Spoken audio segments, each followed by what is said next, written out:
r/ask Reddit. What was the dumbest rule your school enforced?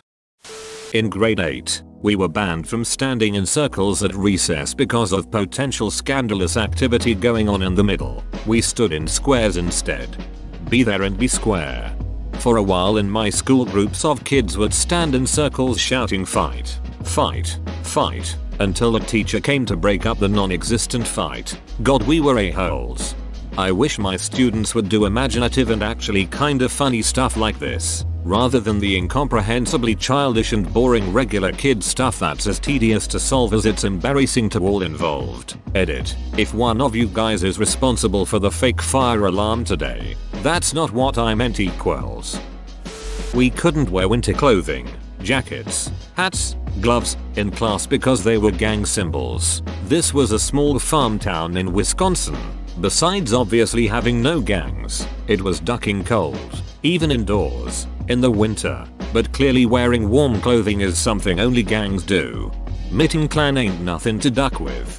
Also small town Wisconsin, we weren't able to wear jackets or anything like that in class either for literally the same reason. One kid came into class wearing snow boots and the teacher told him to put them back in his locker. So he came back with his farm boots that smelled like straight manure. You knew where he was for the rest of the day. Why was this such a Wisconsin thing? I still remember in middle school, when we laughed about how there were no gangs in school, the teacher said in high school there will be a lot of gangs. I believed them and was legit scared. I'm a cheerleader, and for school spirit week I wore the uniform they gave me. I got dress coded. That is the ultimate high school moment. Ultimate life moment TBH.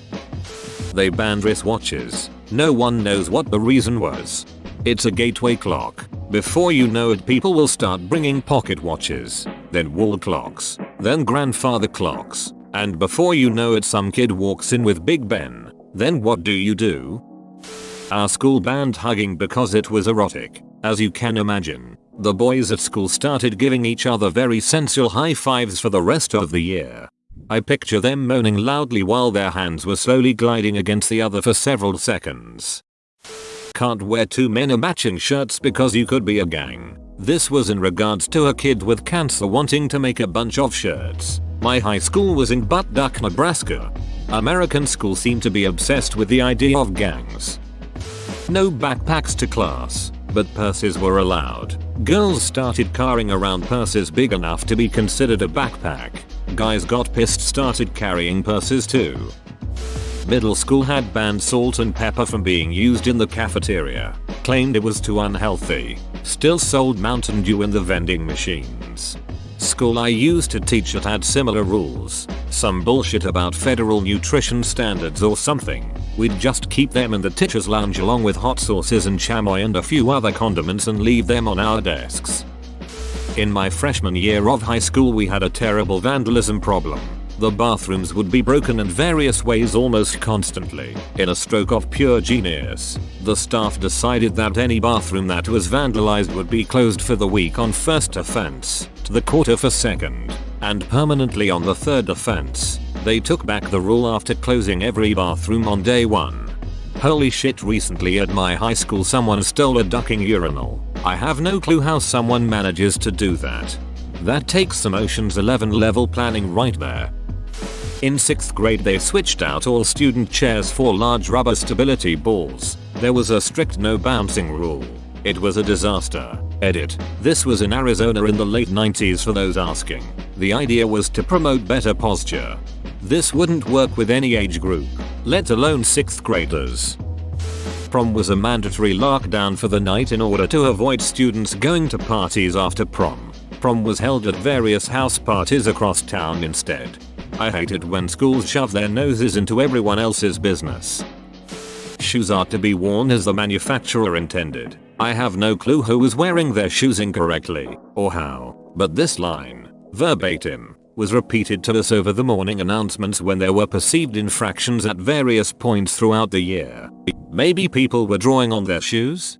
I did that, and I feel like that's the point of having cons. They decided everything bad happened in the last 5 minutes of lunch, so it got 5 minutes shorter each year. Any group more than 5 had to be up to no good. so no groups over 5. Edit. This was not some big city public school for troubled kids. It was a tiny Catholic school in a tiny farming town. The worst offense by a student of the whole time I was there was some kid walking across the street to get a soda from a store.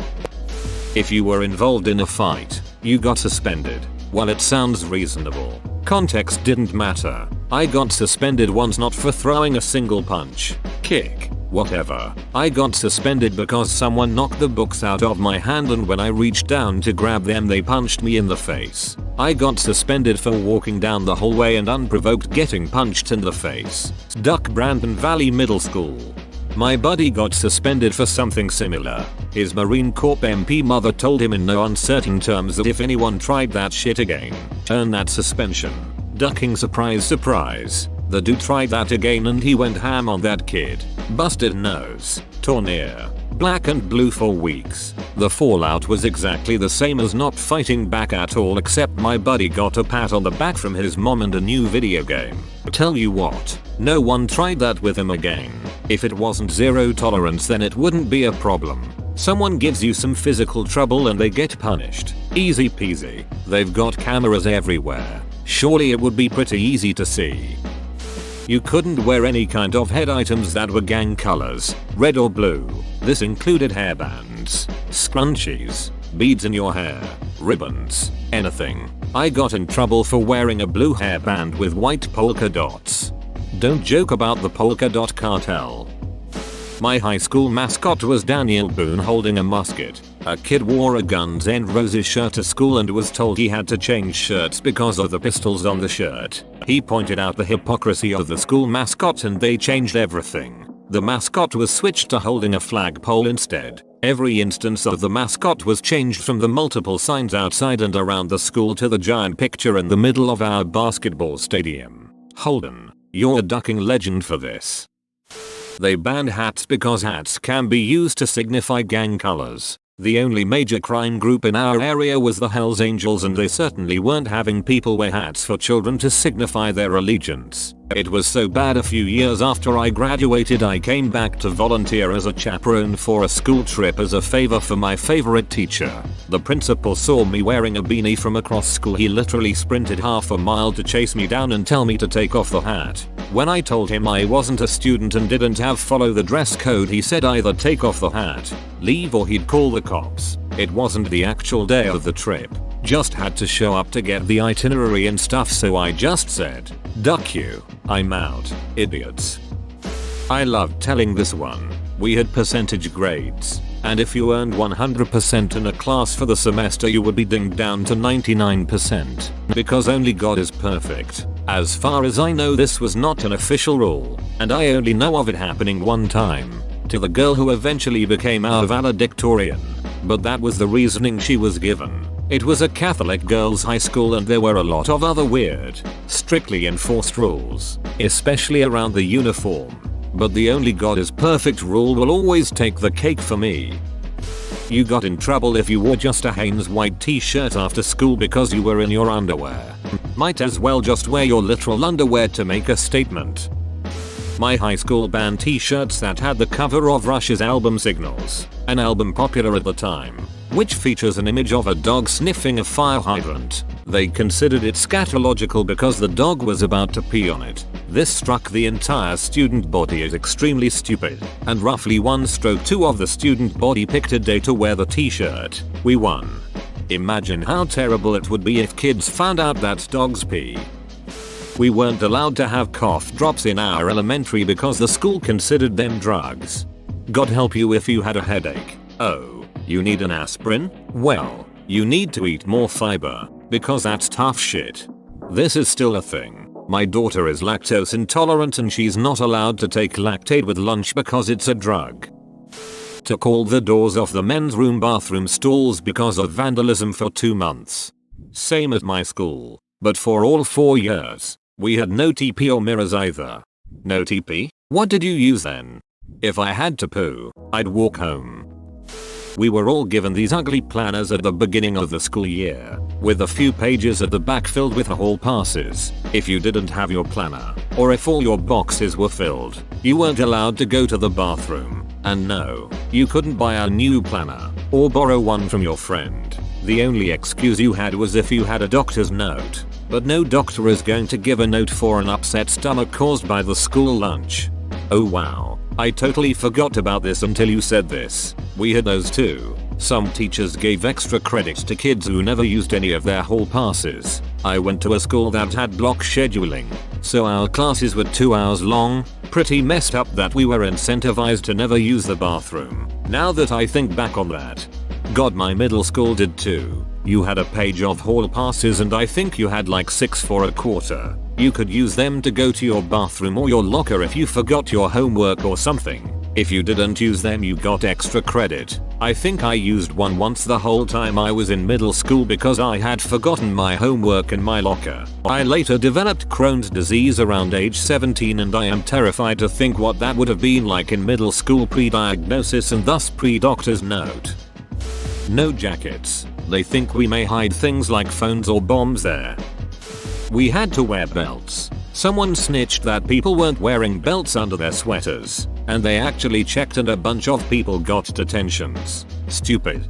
We had belt raids at my school where the dean would burst into classes, completely interrupting any education, to check that everyone was wearing a belt. We got to understand him though. How could you possibly learn anything without a belt on to retain the information? Attended all girls high school. You had to bring a male date to dances or not attend at all. No going solo or with your girlfriends. So backwards. Those sound like very empty dances. Sounds like a plot to get no one to show up so the school can just cancel dances entirely and not spend the money. All the kids, 6th or 7th grade, started putting pink laces in their shoes. Don't know why, but the school officials banned colored laces saying pink is a gang color. Girls must wear skirts even in the cold back rain. No fitted clothes for girls. This was high school. If the swell of your breasts or butt were visible due to tight fabric you had to go home. This wasn't a religious school. This was just a school run by dumb pieces of shit. My freshman dorm at a religious college had a list of rules that filled a legal-sized sheet of paper. It included being in your room for forced study time every night, keeping your towel straight on the towel rack, and making your bed by 9 AM every day, including weekends. So if you wanted to sleep in on Saturday morning you were supposed to get up, make your bed, and then go back to sleep in top of the bed. Ah yes, the freedom of adulthood. Involved in a fight. Same punishment regardless of fault, and this led to more dangerous fights due to everyone just going for it. Saw people use chairs, cricket bats and anything just to hand. Getting expelled from the school was really hard as it was the last chance school in the area and after that it was a special reform school. My high school had half the bathrooms closed off at all times because they feared the students would smoke. They would just smoke in the available stalls then, or somewhere else. LOL. Some kids at my high school overdosed on drugs at school, so they put guards in front of the bathrooms and only let one person in at a time. This was a school with 1,200 students and exactly 2 available bathrooms per gender. What ended up happening was students would wait in line for an hour and miss more than half of a class period. 90-minute classes. And surprisingly, that rule didn't last long. A girl and a boy couldn't sit together. The school employed disciplinarians to roam around the school and monitor this activity. If found, you'll get a reprimand. If found repeating the offense, you get sent to the principal office, and if continuing, then eventually escalated to the parents etc. LOL. My parents would have just laughed if my school called to tell them I sat next to a girl. That was the ridiculousness of the whole thing. The parents didn't give a hoot, except for a handful who thought it was a great idea. But kids hung out after school hours, outside and on weekends. They dated whoever they wanted and pretended they were in a forbidden relationship while at school. It was like trying to catch water through a sieve. No more than 5 friends could hang out together during lunch. Our HS principal was trying to crack down on gangs, but I never saw a single teacher enforce the rule. My school was like this. If too many people happened to be wearing the same color on the same day, administration would follow them around. My buddies and I are a bunch of Mormon guys from Utah. Would have been a pretty lame gang. My school banned backpacks at one point. To protest, boys just didn't bring anything with them to class and girl brought really big purses. The $200 blazer was compulsory and we got detention every single day until we got it.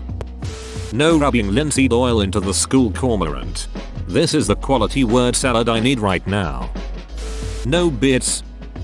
If we spoke our native language instead of English, we had to pay a fine of about 30 to 40 cents. Zero tolerance to bullying. The faculty were the worst ones. Too many double standards. They had no problem enforcing it when a student was doing the bullying but did absolutely nothing to punish the teachers when they did it. They banned dodgeball. School added thumbprint scanners at gates of school which counted as registration. Needless to say, I would just walk to school, scan my thumb and walk back home with them none the wiser. Was a great few months until they noticed. Girls can't show your shoulders or above the fingertips with your hands straight against your legs. Boys could wear tank tops with holes in them and basketball shorts. Girls were sent home if their damn shirt had a neck hole too big. School I went to once had a policy against any drinks that weren't water. Granted, I love me some water, but it sucks not to be able to have a nice Gatorade or something in school once in a while. Well, until I just bought a metal water bottle and circumvented that rule pretty quickly. We weren't allowed to play tag football at lunch, only frisbee. When I asked the principal what the difference was, he responded with a sarcastic tone. A football is round and a frisbee is a flat disc. He left the school later that year, went to another school, and a few years later was brought up on charges for failing to report the abuse of a student by a teacher. Zero tolerance policy. Most zero tolerance policies for anything in a school don't work because the teachers that enforce the hell out of them don't understand the situation. Then when you try to explain, you get interrupted before you say your first syllable. In elementary school, only grade 5 or 6 to grade 8 in the lunchroom. We would have a lunch monitor stand at one end of the cafeteria watching all of us eat, and none of us were allowed to get up. The only reason we could stand up was to go to the washroom, and we would have to raise our hand to be allowed to stand. When the lunch recess bell was about to ring, we would have to be dismissed table by table to throw out our garbage and before we headed out. Locked bathroom doors in the period after lunch. You should have gone at lunch. Also banned duct tape accessories back when that was a trend. They said it was gang activity. Couldn't play tag outside. No wearing hats inside. No trading stuff from your lunch. This was all at my elementary. Early 80s. May. Girls in miniskirts. Guys in running shorts. The miniskirt issue had been settled by courts years earlier, and miniskirts were protected by law. Principal goes to a conference, and the VP bans running shorts as a distraction. Football team shows up in miniskirts. I almost hit on the middle linebacker. He was full drag, and looked fine from behind. Girls' skirts had to be longer than their fingertips when they held their arms down to their side, unless you were a cheerleader on game day, when you got to wear a much shorter skirt all day long. No hats or headgear unless it was religious or you had cancer. In college I loved wearing beanies. Means I didn't have to comb my hair or style it, or constantly fix it between classes because the beanie messed up my hair. Whoa, you made it to the end? You're a ducking beast. I'll cut you a deal. Smash like and subscribe for more curated content, bruh. It's free and that's a great price.